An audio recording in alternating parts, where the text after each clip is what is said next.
ऐसे करब ए जे खड़ी खड़ा रहता नहीं जानता कहले हमें जे हम जीवन में कोरोना में हमने के कहीं पूछल है ना वैसे तो मोदी ये लोग के घरे घरे चना छोला भात दिले रहे बाकी एक्स्ट्रा में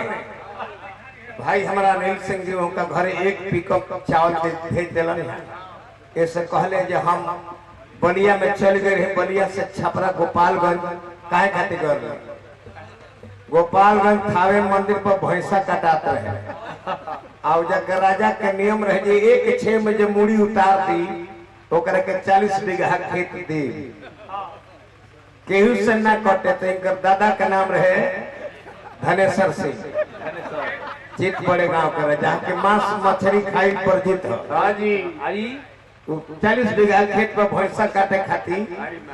चल गए थावे आ दोनों बाहें सब मरले जे भैंसा के मूड़ी कट के गिर गई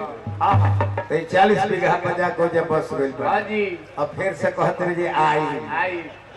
नारायण जी सब के बनौले रहे बाकी भाव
संगीतकार यानी बैंजू मास्टर के मतलब ये होला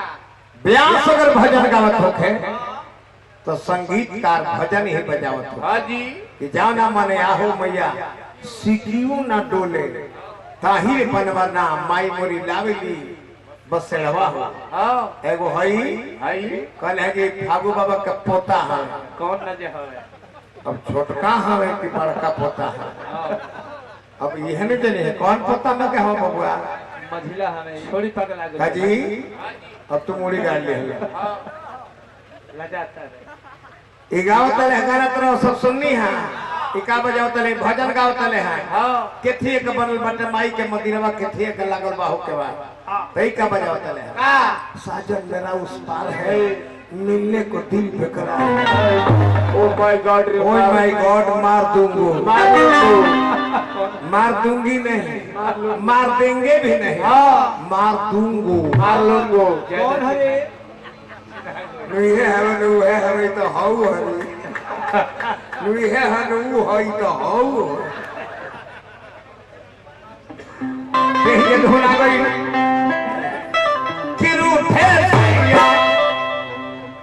हमारे सैया अरे क्यों रूठे न हम बेवफा न तुम झूठे कही है कहे ना लय माने बर्तन कर में तू कहाँ धरता रह ए पर तहरा नहीं भजे से पिकअप पे चाउर धो के भेज देने के घर है तो पिकअपवा बर्तन है चौरवा में मटेरियल गई वही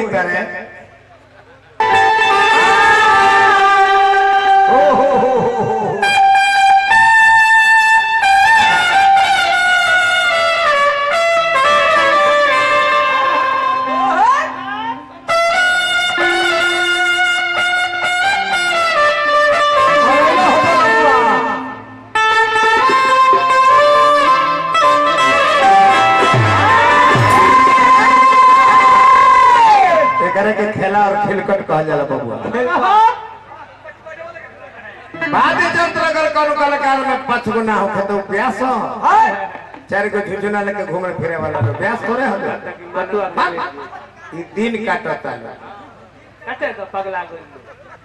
पांच बजवा हले 5 गो ते में 7 बजवा आदमी रहे अरे 5 गो सब मिल के 5 गो टोटल रहे अभी रानुआ मेंडल पर अरे बाबू तू कैसे लोग को भोजन करावता गलती करता जी शास्त्र पढ़ले बनी मोबाइल में पढ़ ली सब है घर तक गूगल सबके हाथ आता है अभियंता भाई ना हमें ऐसा नहीं हमें ऊपर दोनों नहीं थे वो संठियस दोनों हो के पातर पातर वही तर झूले ला यह तो बे चैनल के शास्त्र में लिखल बा कि दोनों पैर का जो विकलांग हो जाता है उसे अपने घर पर भोजन नहीं कराना चाहिए क्यों क्यों किस बात से ऐसा होता है इस बात से पूर्व जन्म में जो गौ भोग करता है वो मांस वो इस जन्म में दोनों पैर का विकलांग हो जाता है शास्त्र में परिजन वाले लोग अपना घर है मंडप में माड़ू में भोजन मत कराओ गांव के बहरी देता आटा आलू सुखल मरीचा न सुख लिट्टी लगा ली हो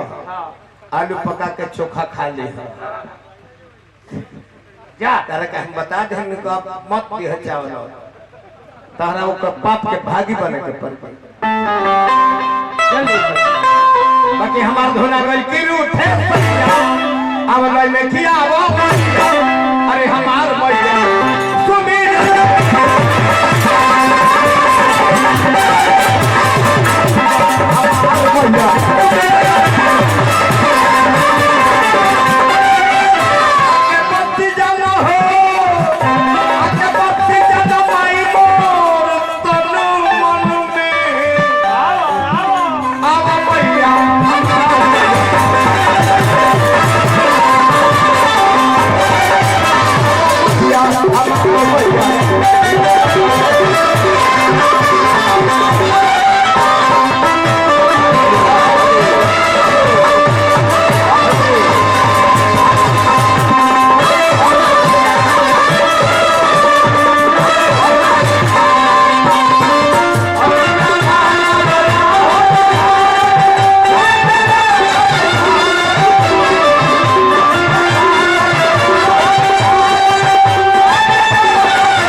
ट्रांसफार्मर है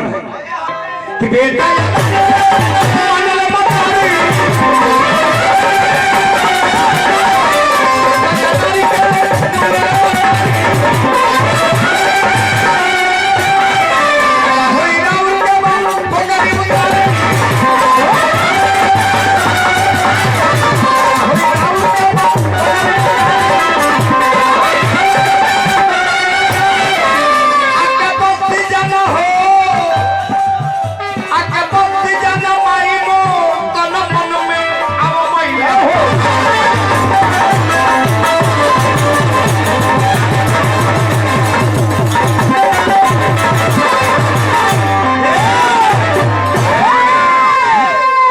चैतन्य sound service tent light decoration house हजारों हजार रुपया पुरस्कार मिलल भगवान ही तक लोग के बनौले रस बाबू एक बार इनकर मेहरारू के खड़ा कर ले कंघी छाप चुनाव रहे कंघी छाप तब इनकर औरत जा सो तो कहे सुनो तनी सब हमार चुनाव चिन्ह जान तनी सब तो लेके बाद जान बुझ के पूछ सके जे का तो को कही है झाड़ के मार दे तो कहिए ले झाड़ के हम मार देवे धन्यवाद वोट कितना मिलल हाय हाय हाय 3 गो एगो इनकर एगो इनकर मम्मी के एगो इनकर चाचा के आशीर्वाद दूसरा के देते कि जाएंगे वो जीतले बानी और 5 के हुना धरी जे ना पैसा देनु भारी बहुमत से हार जाए ए महाराज ऐसे कहे सुनो तनी ये को व्यास कहला है ब्रह्मा के हिते हो गए ब्रह्मा जी के हिते हो गए पड़त तो जी प्रवीण राय हजूरपुर हमारे आशीर्वाद देहला शिक्षक हो गई बड़े जहाँ आशीर्वाद हमारे उनका संग बा प्रवीण राय जी के शिक्षक महोदय बानी हजारों हजार रुपये पुरस्कार देनी भगवान नारायण जी हनुमान जी वहां पर कृपा बनौले रहे हमारा आज तक एगो बात ना भुलाई गई कौन तने एने जगह ये बनाम ना हुआ अरे महाराज तने एगो बात हम आजे ना भुलाई ले उका यह हमें ब्यास जी एका बंगाल में गए इनका खोखी हो गई रहे हमारे संग दुगोला रहे परियार साल के बाद आ एगो लिलुआ स्टेशन पर बैठ के आ खोखो तले कबो कबो सुरहुरी कबर जो एगो बंगाली बाबू रहे उनका नाम बाद में पूछने निमाई सामंतो रहे हां जी निमाई सामंतो तो कहले जे है केनु खा खा करछे माने काहे खोखत रे अपना भाषा में केनु खा खा करछे तई कहत रे खोखी होती है तो खोखा भी ना तले खुदा न खास तो करे खोखी स्कूल से पढ़ के जाती है तो बंगला में खोखी लड़की लोग के कहल जाला ना आ खोखा लड़का लोग के कहल जाला तो वो कहता बंगले की खोखी देखिए खोखबे में एकत्र तो खोखे तो खोखा भी ना अरे तो खोखेगी तो खोखेगा तो कहते रहे तो खोखे तो खोखबे न करो अरे खोखिया के तब खोखेगा नहीं बात है तो खोखिया ही तबे न खोखा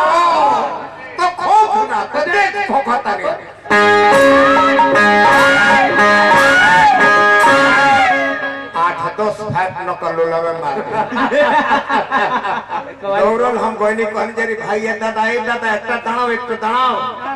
दाणाव केनो तो कहले जे खोखी देखियो खोखता है हम ये चुप रहो इनका खांसी हो गई खांसी को हम लोग खोखी कहते हैं भोजपुरी में आप लोग खोखी मन लड़की लोग को कहते हैं इसलिए भाषा का अंतर पड़ गया है आपको समझ नहीं आया तब बंगाली दादा बोला कि ठीक है दादा माफ कर दो मुझे हमें समझ नहीं आया हम मार दिया तो क्या है तुम भी हमको मार कर दिखा दो तो कहे जो हम कहे कि मारे जाए हमारा गोड़ से हिलिए नहीं खेजा हमारा मारो कैसे जनी वैसा नहीं नबोद कब कब आ जाला छोड़ी कबा ना कले जो गणेश जी से बेसी हमार नाम ली है काहे ने तू गणेश जनु हम ओहो विकलांग रहले तू हो विकलांग बड़ा उनको मुड़ी काट के दूसर मुड़ी जोड़ रहे तोहरो चौके भरोसा बजा गणेश जी से कम थोड़े तारे में तनी लोहा ठुसल बा और क्या बजाए हाथी के मुड़ी ठुसल है अंतर अतने भोजपुरी के 6 गो विधा है कौन हम गावतनी तो नारदी विधा अरे हां ई रदी ना हो नहीं ना रदी ई कब रदी ना नहीं एडवांस हो जाए इलेक्ट्रिक साथ पढ़ के है हां भाई के रदी ना नहीं बिरहा विदेशिया लोकगीत गोड़ाऊ पखाऊ यह कर विधा है ये तो कहते रहे जो हम तो हुरका कभी बजवा नहीं खी सक कहा अगर बजावे आवे तारा ढोलकवा के तरीका से बजवाओ हम 500 रुपये दे हम 500 रुपया दे अगर तारा में केहू बजावत होखे तो बजवा के दिखाओ ना बजाई तू कहे बजवा भाई तू गाड़िया ना मारा ओही देखो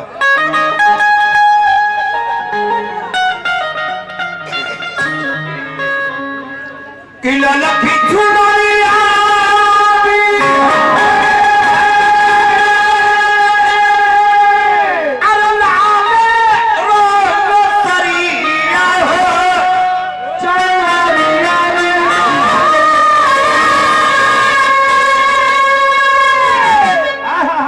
बघावा कोई खतरा बजिया हो जवानिया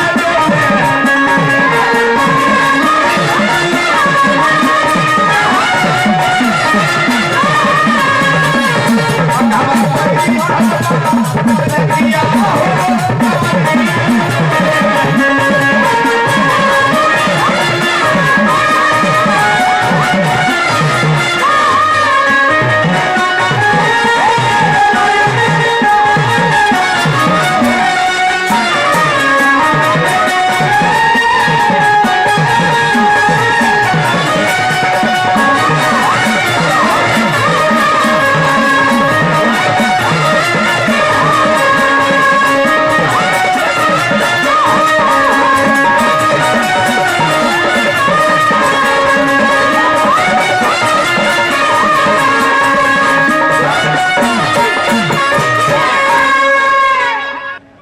हमारा कान में सलाह करे लगले कि कुंवर भाई जब तू नाचे हमर मनवा हर के चाहिए जो हम नचीते बाकी भगवान जी हमर दोनों गोड़वे नाती तब हम अपन साथ बुता ली कुर्सिया के बेटवा ध के हारमोनिया हम अपन गोड़वा फैला ली हम नाचिले बाघावा